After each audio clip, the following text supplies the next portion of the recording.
Here's a couple stories of clients who just kind of got things wrong or opportunities that I never ended up working with them. And the reason why I want to show this to you and tell you this, you avoid these mistakes so that you see what these successful people who make a lot of money, don't be like them. Learn from other people's mistakes. It's so much better to do that. And you're going to save a lot of money doing that as well. So here's one example. This is someone who I know. We were actually working on a life insurance case for them. I'm never going to say names. I'm never going to name anything in that nature because of confidentiality. We were working on a life insurance case for them. Unfortunately, things didn't come back as well as planned. They had a little bit of a medical history, but they were in their 40s, but it jumped their premium up almost 3 times to what originally planned. Sometimes that happened. The bottom line was, it was gonna cost them $200 a month to have a $500,000 life insurance policy for their family. So in case this gentleman passed away,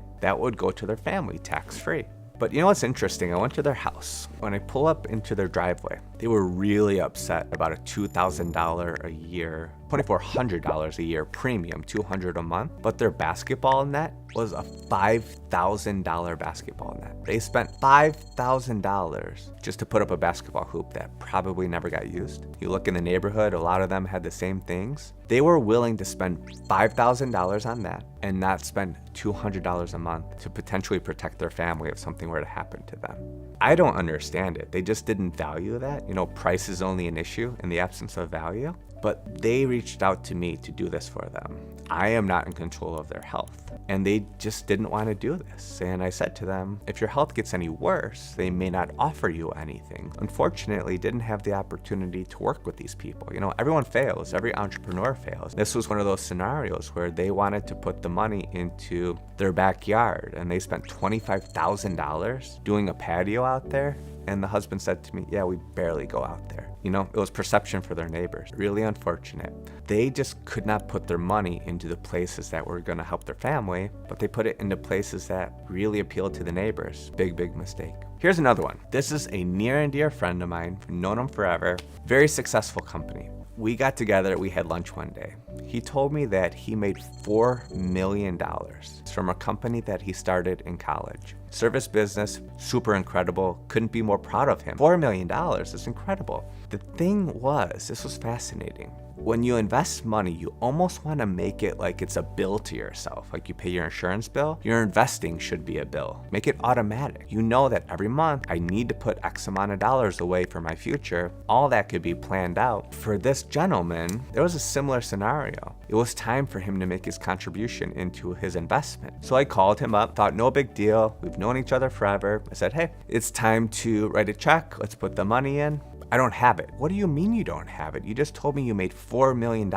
He's like, well, we netted $120,000 only. That was their profit. It looks great when someone's making $4 million, but if you only make $120,000 after all your expenses, is that a great use of your time? I had to have a really hard conversation with him. What's going on here? He goes, well, labor, I have to buy parts, I have to do this, I have to do that. We set up a plan where automatically, it's almost like a payroll thing for him now, where we know every month money has to come out of the company, pay for his future retirement. And he was so relieved because he thought, I didn't know I could do this. My accountant didn't tell me this. I thought you had the money. I thought there was funds from the business to do this. But this happened as well when I went over to see them. This is when I was asking for the check. Like, I saw this huge trampoline in their backyard. They built this like in-ground trampoline, this beautiful thing for their kids. But I'm thinking to myself, they're willing to spend thousands and thousands and thousands of dollars on these things, but they don't have money to invest. That's why it's so important to really make investing a monthly bill for you. Whether you're an employee,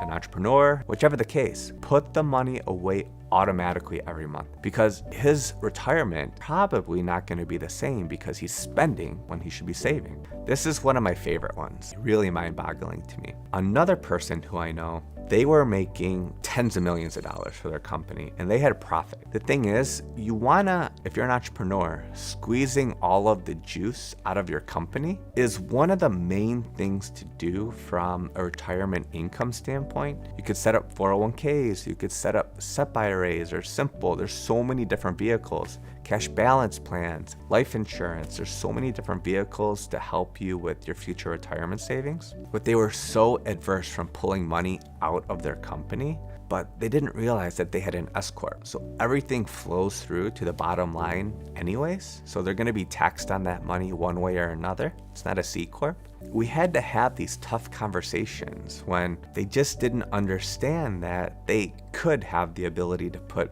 $20,000, $30,000 away or more into different investments that fit their needs, because they wanted to make sure that their kids were taken care of if something were to happen to them. It just took a long time to put the pieces in place. Entrepreneurs overall have a really hard time understanding where their dollars go. And I think it's because they have team members to manage, they have employees to manage, they have payroll, they have this, that, and the other. They have deadlines, right? They have to deliver to clients. If you're an entrepreneur, you want to have two different sets of books. You want to essentially pay yourself a salary every single month out of your business, because that's going to help from a tax and a social security standpoint. Automatically have a bill in place and a line item. And if your accountant isn't doing this for you, or if your advisor is not, please ask them to do that. Make your investing a line item, whether you're an entrepreneur, a team member, or working for a company. That way, on your balance sheet, you can know that you have X amount of dollars going towards your future. And then that kind of takes the guesswork out of what your future could look like. Entrepreneurs, again, they're some of the most loving people, some of the most giving people. I just want to be very clear on that. But they have the hardest time because I think they have two different books to manage. And when the business is doing well, that's not the time to spend on things that you probably don't need. That's when you want to fill up the accounts from the investment and retirement standpoint, because that's going to allow you to build your accounts, build your bigger and better future, and have a huge or a bigger nest egg to live off of when you want to retire, because you don't want to be dependent on selling your business in order to be able to retire. That's one of the things that entrepreneurs miss too. They think that their business will be worth millions. What if it's not? And if you didn't save over the past 20, 30 years, you might be in trouble. So let's try and avoid that. Make investing a line item. It's a great way to get ahead for your financial future. Again, thank you for tuning in to the Retire As You Desire show. Make sure you tune in every week. We're going to have new shows, new interviews, great guests, and a ton of success stories to help you with your money, with your future, and give you some bright ideas to simplify your financial future. Don't forget to tune in every single week for new episodes. And if you ever have money questions that you want answered, I'd be happy to help you. Send me an email at bill@bloomfinancial.us. It's on the screen here right now. Send me an email. I would love to get your questions and see if I could help you with your money problems. Thank you for tuning in.